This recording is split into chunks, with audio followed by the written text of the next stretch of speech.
Tunjung Vinema. Pada pertemuan kali ini kita akan membahas mengenai bab objek IPA dan pengamatannya. Nah, nanti akan ada video pembelajaran yang akan saya tayangkan. Kemudian kalian menyimaknya dengan seksama.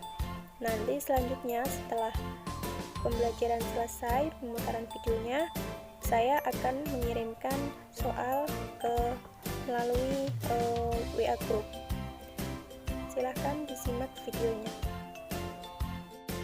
Pada pertemuan kali ini, kita akan membahas bab pertama, yaitu tentang objek IPA dan pengamatannya. Dalam objek IPA dan pengamatannya, kita akan membahas tentang beberapa macam pokok pembahasan. Pembahasan yang pertama, kita akan membahas tentang penyelidikan IPA.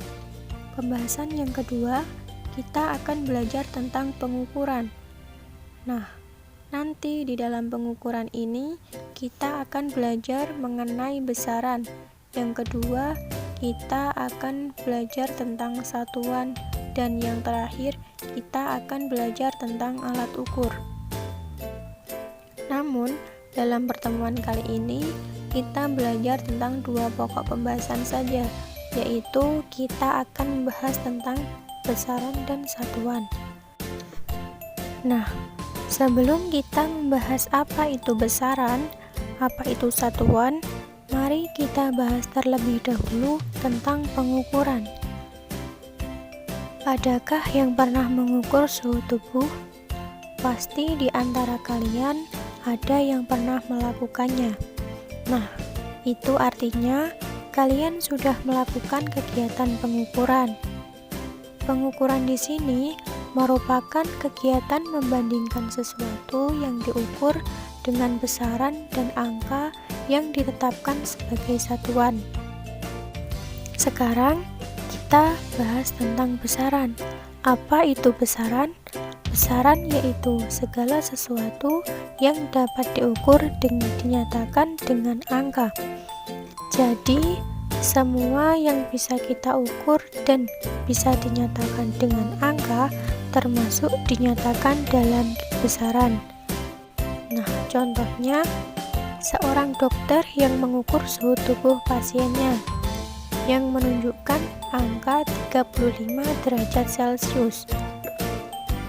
Di sini, suhu termasuk dalam kelompok besaran karena suhu dapat diukur, dan 35 termasuk ke dalam kelompok angka, sedangkan derajat Celcius termasuk ke dalam kelompok satuan. Sekarang kita akan membahas besaran lagi. Nah, besaran ini dibagi menjadi dua macam. Yang pertama yaitu besaran pokok. Apa itu besaran pokok?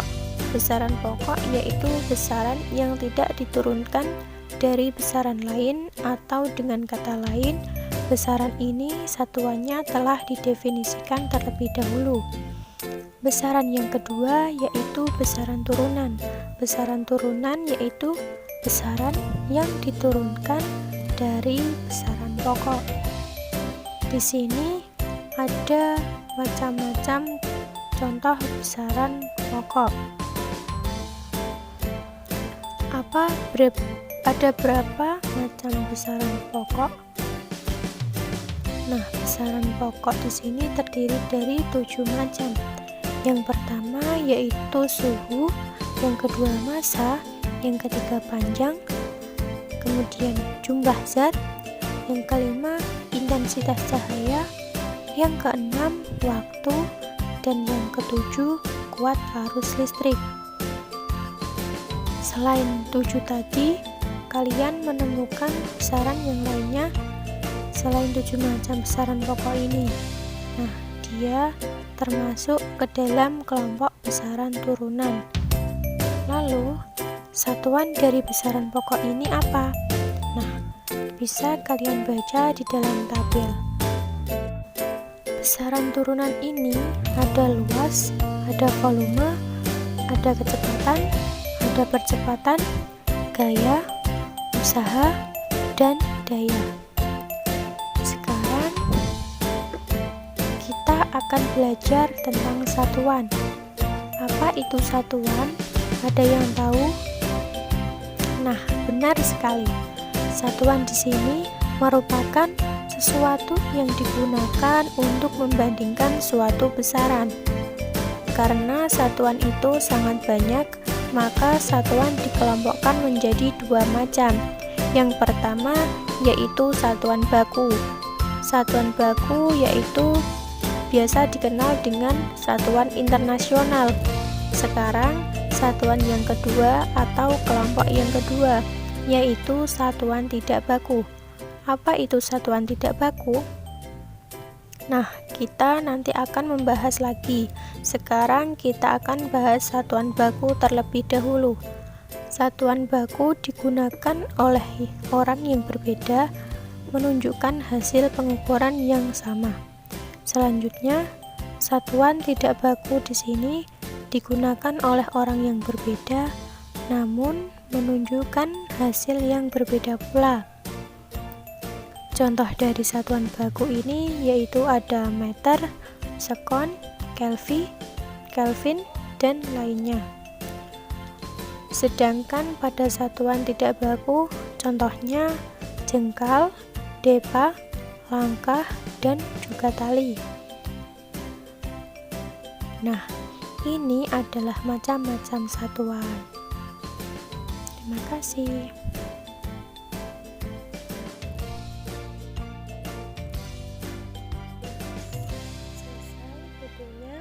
Nanti apabila ada yang ingin kalian tanyakan, silahkan kalian bisa bertanya melalui WA grup kelas masing-masing.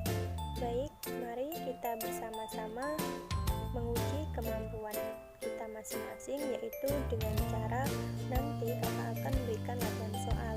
Nah, latihan soal ini bisa kalian kerjakan secara online. Nah, secara online ini nanti kalian diminta untuk mengisi melalui Google Form, dan ada pula dengan cara offline. Nah, bagaimana caranya dengan offline? Nanti kakak akan memberikan soal ke grup WA kalian masing-masing, dan pengerjaannya cukup kalian tuliskan di buku. Cukup sekian dari saya. Pesan dari kakak, selalu jaga kesehatan dan selalu jaga kebersihan. Jangan lupa berdoa semoga COVID-19 segera berakhir sehingga kita bisa belajar bersama bertatap muka secara langsung. Cukup sekian dari saya. Terima kasih. Wassalamualaikum warahmatullahi wabarakatuh.